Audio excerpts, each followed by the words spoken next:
tunes. I'm ever so slightly older than Andy, so my musical influences were mostly kind of funk, R&B, Motown growing up, and not solo guitar. I just had a guitar showed up in the house, and I wanted to play Sly and the Family Stone tunes on it. Worked out that the acoustic worked for what I did. Anyway, here's an example of a tune that was actually inspired by my late stepson. He was really, in the 90s, he was really into what everybody was calling alternative rock. You know? You had to say it like alternative. You had to say rock.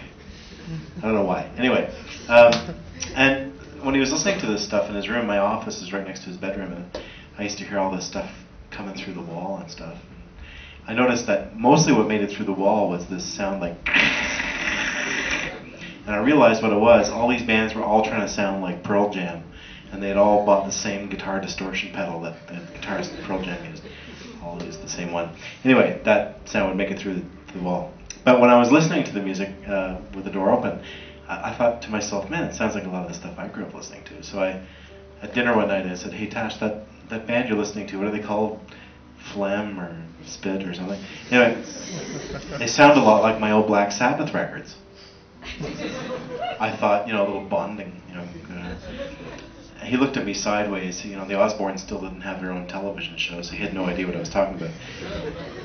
And then later on in the same conversation, I mentioned that I had seen a repeat of an old interview with Kurt Cobain from about 1990, where Kurt said that he felt, at the dawn of the 90s anyway, there wasn't as much of a generation gap between parents and kids as there was, say, when I was growing up. Because when I was growing up in the early 70s and stuff, my parents had listened to like big band and opera, and I was listening to kind of heavy stuff like Pink Floyd and Black Sabbath and stuff, and they thought I had 3 heads or something. So anyway, Kurt Cobain's whole point was that there wasn't as much of a generation gap anymore because he felt that parents and kids were listening to essentially the same kind of music. I thought more bonding would happen there, And my 14-year-old boy kind of looked at me sideways, and actually I could see him recoil in horror at the thought. So, when you're 14, you want to be your own gal, your own guy, whatever. Cool, fair enough. Anyway, I couldn't help noticing the next day he started listening exclusively to gangster rap. And I had a harder time trying to find a correlative kind of thing in the 70s, well, it sounds like, no, it doesn't. Anyway, but the one thing that happened was that sound that would make it through the wall, instead of that sound of the guitars, was this sound like, and I realized it's the drum machines, okay, and a lot of the rap tunes were playing this rhythm that I suddenly had this musicological epiphany. And I thought, man, jazz swings in eighth notes, and hip hop swings in double time in 16th notes. It's still a kind of swing. Cool. I can borrow that. So I've written a bunch of tunes in that rhythm.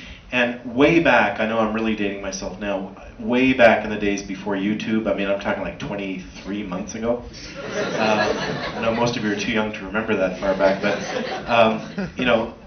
a couple of years ago, almost the only way that guys like Andy and me could get this kind of solo guitar rocking out weird thing heard by young people was to get invited to play at a high school, which I've played many times and I get a big kick out of it. Do like a daytime show for the music students.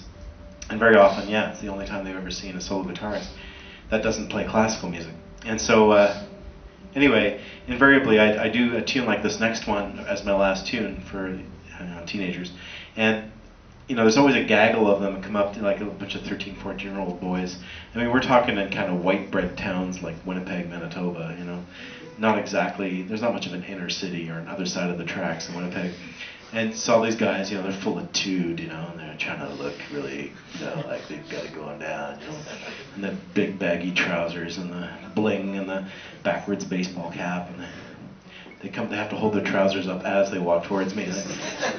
And then they got all the hand signals down, Yo, Mr. Ross, it's like, I was like totally watching, like you're like playing, man. It was like you were like freestyling,